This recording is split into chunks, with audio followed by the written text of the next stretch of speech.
بسم اللہ الرحمن الرحیم۔ السلام علیکم ورحمۃ اللہ وبرکاتہ۔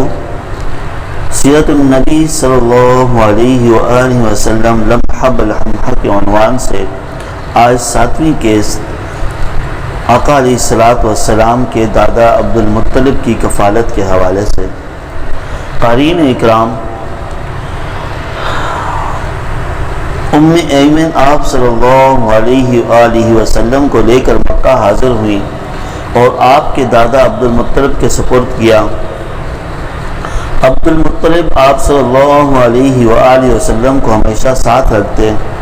عبد المطلب جب مسجد حرام میں حاضر ہوتے تو خانہ کعبہ کے سائے میں آپ کے لیے خاص فرش بچھایا جاتا، کسی کی مجال نہ تھی کہ اس پر قدم رکھ سکے، حتیٰ کہ عبد المطلب کی اولاد بھی اس فرش کے ارد گرد حاشیہ اور کنارہ پر بیٹھتی، مگر آپ جب آتے تو بے تکلف مسند پر بیٹھ جاتے۔ آپ کے چچا آپ کو مسند سے ہٹانا چاہتے، مگر عبد المطلب کمال شفقت سے یہ فرماتے کہ میرے اس بیٹے کو چھوڑ دو، خدا کی قسم اس کی شان ہی کچھ نہیں ہوگی۔ پھر بلا کر اپنے قریب بٹھلاتے اور آپ کو دیکھتے اور مسرور ہوتے۔ سیرت ابن حشام و عیون الاصل مستدرک الحاکم میں قندیل بن سعید اپنے باپ سے روایت کرتے ہیں کہ میں زمانہ جاہلیت میں اسلام سے قبل حج کے لیے مکہ مکرمہ حاضر ہوا، دیکھا کہ ایک شخص طواف میں مصروف ہے اور شعر اس کی زبان پر ہے، جس کا ترجمہ یہ ہے: اے اللہ میرے سوار محمد کو واپس بھیج دے اور مجھ پر عظیم الشان احسان فرما۔ میں نے لوگوں سے دریافت کیا یہ کون ہے؟ لوگوں نے کہا یہ عبد المطلب ہیں، اپنے پوتے کو گمشدہ اونٹ کی تلاش میں بھیجا ہے، کیونکہ ان کو جس کام کے لیے بھیجتے ہیں اس میں ضرور کامیابی ہوتی ہے۔ آپ کو گئے ہوئے دیر ہو گئی، اس لیے عبد المطلب بے چین ہو کر یہ شعر پڑھ رہے ہیں۔ کچھ دیر نہ گزری کہ آپ بھی واپس آ گئے اور اونٹ آپ کے ہمراہ تھا۔ دیکھتے ہی عبد المطلب نے آپ کو گلے لگا لیا اور یہ کہا: بیٹا میں تمہاری وجہ سے بے حد پریشان تھا، اب کبھی تم کو اپنے سے جدا نہ ہونے دوں گا۔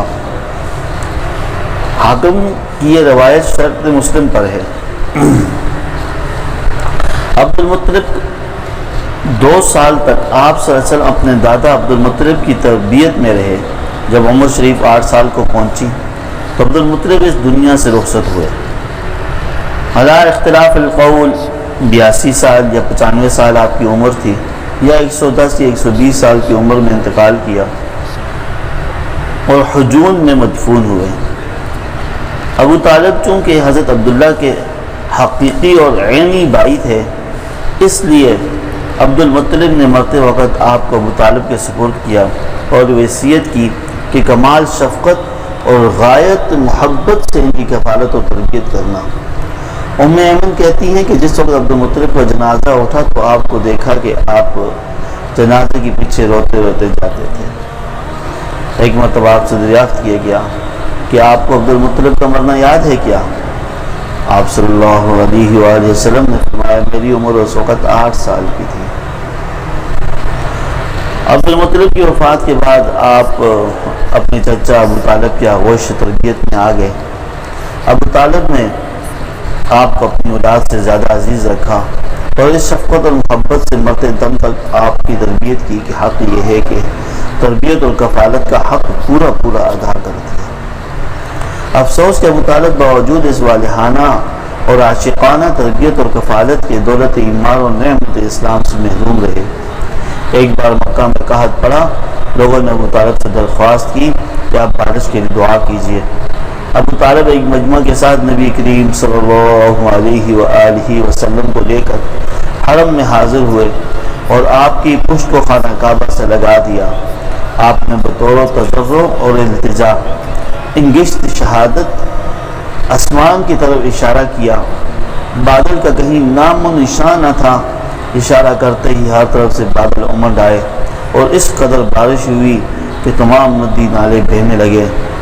اسی بارے میں ابو طالب نے کہا: ایسے روشن اور منور کہ ان کے چہرے کی برکت سے خدا سے بارش مانگی جاتی ہے اور یتیموں کی پناہ اور بیواؤں کا مأویٰ اور ملجا ہے۔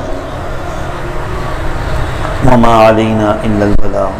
مر کے بھی زندہ رہنا جیڑے سرکارے دو عالم دی سنا کر دینے جیڑے سرکارے دو عالم دی.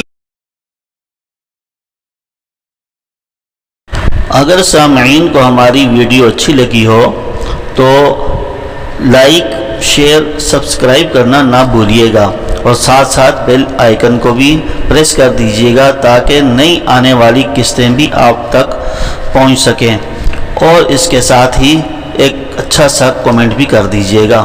جزاک اللہ خیر.